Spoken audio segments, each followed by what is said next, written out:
Hello বন্ধুরা, তো কেমন আছো? আশা করছি ভালো আছো। তো আমরা মেলায় গিয়ে কি কিনলাম সেটা শেয়ার করছি। তো সাইনাজ বলছে, মা মা আমাকে একটা স্প্রিং পটাটো চিপস কিনে দাও। তাই জন্য দোকানদারকে বললাম কত করে। তো দোকানদার বলছে 50 টাকা। তো বন্ধুরা, প্রচুর দাম বেড়ে গেছে। যেখানে 20 টাকা, 30 টাকা, 40 টাকা পর্যন্ত ঠিক ছিল, একদম একটা আলুতে 50 টাকা নিয়ে নিল। তো সাইনাজ খাবে বলছে এদিকে। তারপরে ওকে বললাম, খাস না? বলে হ্যাঁ খাবো। তারপরে ও নিজেই বললো, মা একটা আলুতে এত টাকা দাম?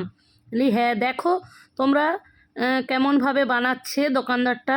তো প্রথমে আলুটাকে ঘুরিয়ে ঘুরিয়ে স্প্রিংয়ের মতন করে নিল। তারপরে দেখো ওই বিস্কুট গুঁড়ো আর কী কী ছিল ওটা থেকে মানে ডুবিয়ে নিল। তার আগে বেসনে ডুবিয়ে নিয়েছে, তারপরে বিস্কুট গুঁড়া টুড়া দিয়ে সব ডুবিয়ে নিল। তারপরে তেলে ভালো করে ভেজে নিয়েছে, দেখো মুচমুচে করে। তারপরে মশলা দিয়ে দিচ্ছে, তারপরে সস দিয়ে দিল। তারপরে যে আরেকটা দেওয়ার কথা ছিল সস মতন সাদা মতন, সেটা দিল না। সেটাকে কি বলে আমি জানি না। তো তোমরা যদি জেনে থাকো প্লিজ কমেন্ট করে জানাবেন। তো সাইনাজকে দিয়ে দিল, সাইনাজ খাচ্ছে। বলছি কেমন হয়েছে একটু বল। তো খেয়ে বলছে খুব সুন্দর হয়েছে, টেস্টি।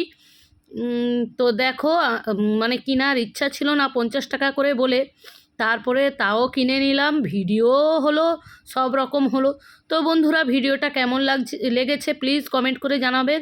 ভালো থেকো, সুস্থ থেকো। চলো টাটা, গুড নাইট। আর সাইনাজ খেতে থাক আর আপনারা ভিডিও দেখুন।